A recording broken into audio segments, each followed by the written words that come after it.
fallen. You cannot walk. Dead man cannot walk, isn't it? But that's not true. We can make them walk. The tantric sciences in India, this is their whole thing, to make a dead man walk. The corpses walk in the tantric rituals. There have been many, but one has been historically recorded. There was a yogi, there have been many like this, there still are. There was a yogi who had mastered what is known as Surya Sparsh. That means… Sparsh? Okay. Touch, okay. Contact or touch. So, this is like the solar touch. There is a certain type of yoga called Surya Sparsh. So, he mastered this. This was a bong. What's a bong? A Bengali. So, he lived in Varanasi and he periodically went to his guru and learnt different steps of this and was mastering this step by step. So, any number of times he displayed this in public, that if you bring a bird, a dead bird, which has been checked by everybody, it's for sure a dead bird, not a bird which is acting dead. A really dead bird, if it died within the last 3 hours, it's gone rigid. You know, within 3 hours a bird goes stiff. The rigor mortis sets in for a bird much quicker than for a human body. Because a bird has… the blood temperature, the body temperature of a bird is much, much higher than that of a human body. So, the way it cools down and how soon the rigor mortis sets in is much quicker in a bird's body than in a human body. So, 3 hours after the bird is dead, if you brought a bird to him with a simple magnifying glass, that too not from direct sunlight, from mirrored light. If you stand outside and mirror the sunlight inside, using that light through a magnifying glass, he would make the bird come alive. It would chirp, it would sit up, it would walk and it would fly. It would fly around for some time and then collapse and die again. So when people said, why can't you make it live? He said, this is all I know. My guru can make this happen. I am still learning, but he was already close to 70 years of age at that time. To his misfortune, it so happened, a 7-year-old boy of the local Islamic conquest had already happened. A Muslim king's son, who was 7 years of age, died of some unexplained fever. So they had heard of this man bringing a bird alive. They came to him and said, come and try, and our king's son. One thing was, he would never try it outside the presence of his deity. He had a small deity and a shrine. Outside the shrine, he would never try such a thing. He would practice it only in the shrine. He said, I will not do such things outside the view of my deity. They have no value for the deity because according to them it's idolatry. It's an energy form that he's created and with that he works. They said, this deity, God damn it, we'll take it. We'll take it to the palace. He said, no, no, it cannot be moved. He said, it can be moved. And they just picked it up. He cried, don't do this. And when they picked it up, and this was happening, they were trying to drag him, he said, I'm not going to come. I will not do it. I am not going to do this. He got angry when they picked up the deity and taking it out like it's some kind of a toy. He said, I'm not going to bring your king's son to life. Even if I could, I cannot, but even if I could, I will not do it. Then they held him by the hair and dragged him to the king, and he said, I'm not going to do it. So they butchered him right there. And in the process of doing all this, they dropped the deity and it broke. So he had a few disciples to whom he was imparting this. It died with them, everything.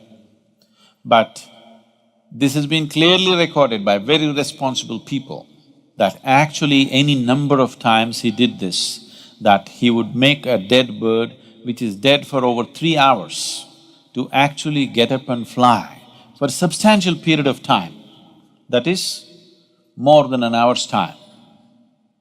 And he repeatedly said, my guru can make this bird live for its full length of life, whatever that is. And my guru can even do it to a human being. There have been any number of such people. There was another yogi in South India. So usually they don't… This is a kind of a fringe yogi, this bird yogi. This is a fringe yogi, this is not the mainstream. This is a mainstream yogi. So people were coming to him for blessings and things were happening around him so much. He lived in Karnataka, in south-western Karnataka or south… somewhere near Kollegaon. And people were gathering around him. One day it so happened, a young boy who died. The parents brought this boy and cried their hearts out. So, he looked at their plight and probably he sensed that the boy need not have died, it's more accidental in nature. So he dipped his finger, there was a lamp like this next to him. It is generally there, almost every yogi who is into certain kind of process will have a lamp burning next to him, an oil lamp.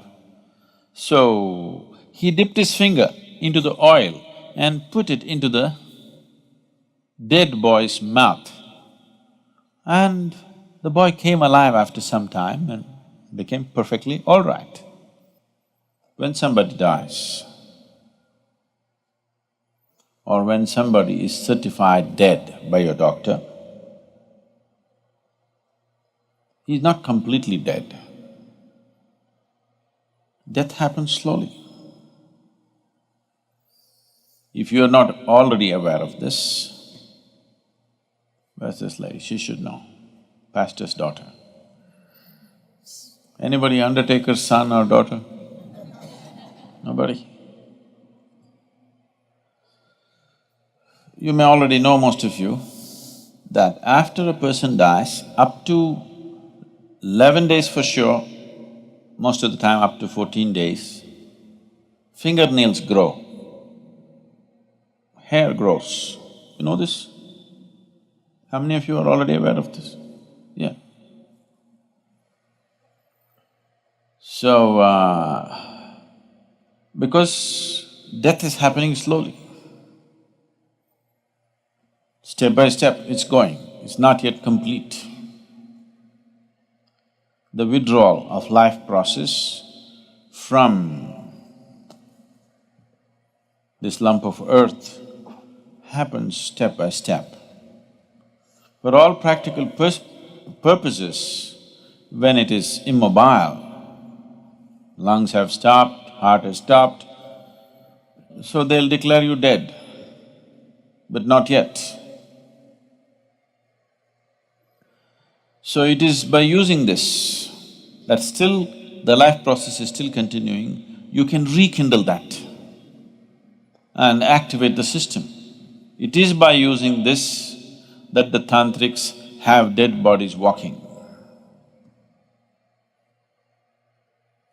And it's not very uncommon, it's quite common.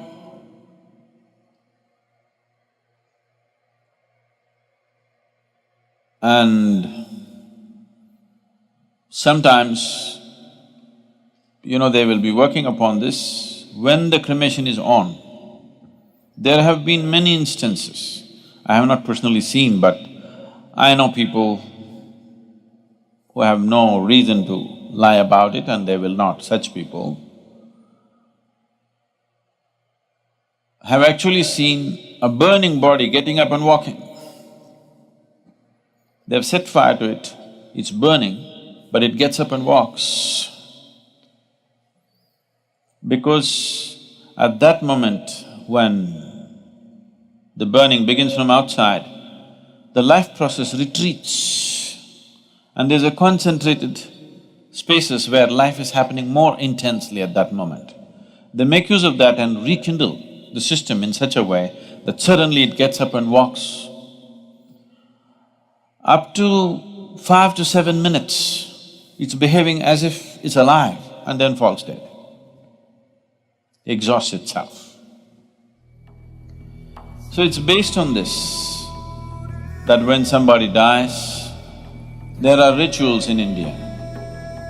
Up to 14 days, there are various kinds of rituals.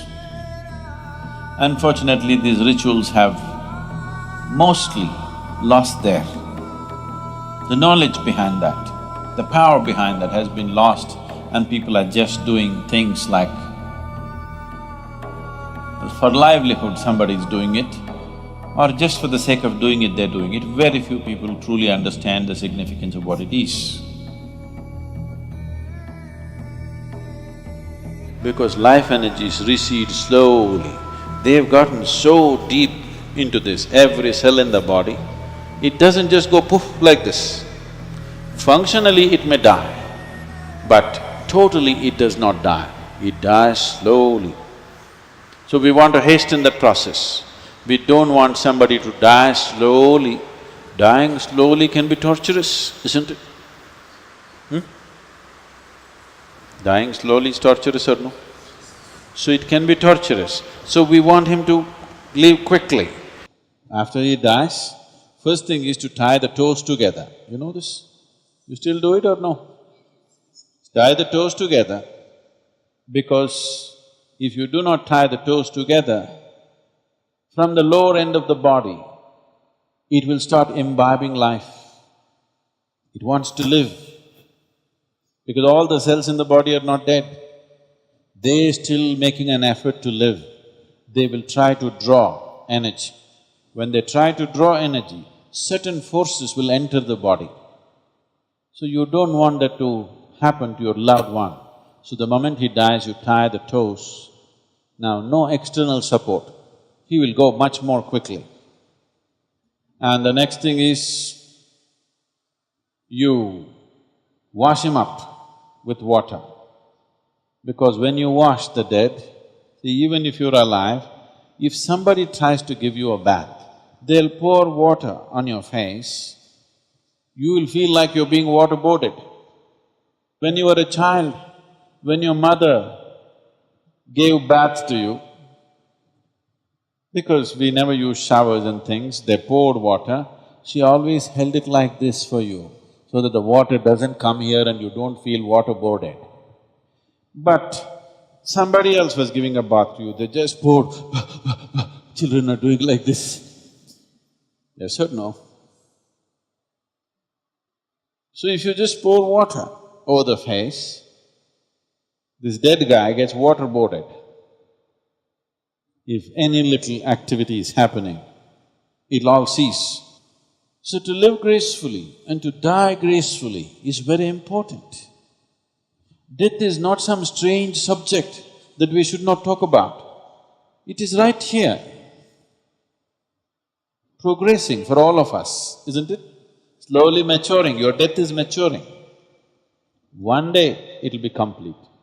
Let it be a long time after, but right now it is maturing, isn't it? So if you understand life very well, absolutely well, you can exit the body in such a way that you exit completely, you gather everything and leave. If you live like that, then we will give you a burial. We don't burn your body because we don't want to waste the wood on you. You have completely exited, there is no hurry. We can keep you for a day or two and then bury you. So I'm saying, this is a culture where we understood life and death absolutely well and dealt with it as it should be dealt with. Within the first 14 days, you can do a lot of service to the dead. That culture grew, that science grew in a big way in this country, but then got corrupted. So, what was a very wonderful science became commerce, and commerce became corruption. So today, if somebody in your house dies, you go to those people who claim they will do something, they will say, your grandfather wants to drink milk, give a cow, not 1 liter of milk, a cow. Your grandfather… it's raining, your grandfather needs umbrella, give an umbrella. Your grandfather is walking through thorny paths, he needs footwear. See, whatever you may know or you may not know about your grandfather, one thing you know is he left his body here and went. Once he's left his body here, umbrella, clothing, footwear, not okay. Yes? But unfortunately, it's become like this. So we are right now in the process of training people to do this kind of services, but you should never make it your profession. Just as a service, if you are willing to offer, we can train you to do these things properly, and it's a very important thing to do in life. It's a very important aspect. When somebody has lost his body, he is completely helpless. He needs help, and he can be helped, but not with contaminated, corrupt hands. Somebody who cares, somebody who has the necessary sense about it. If you want to go through something like that, such trainings, it's available. We're even starting our own cremation places. In Coimbatore, we have Isha Sudugadu. You know this? You don't know. Oh, you know where to die at least now. And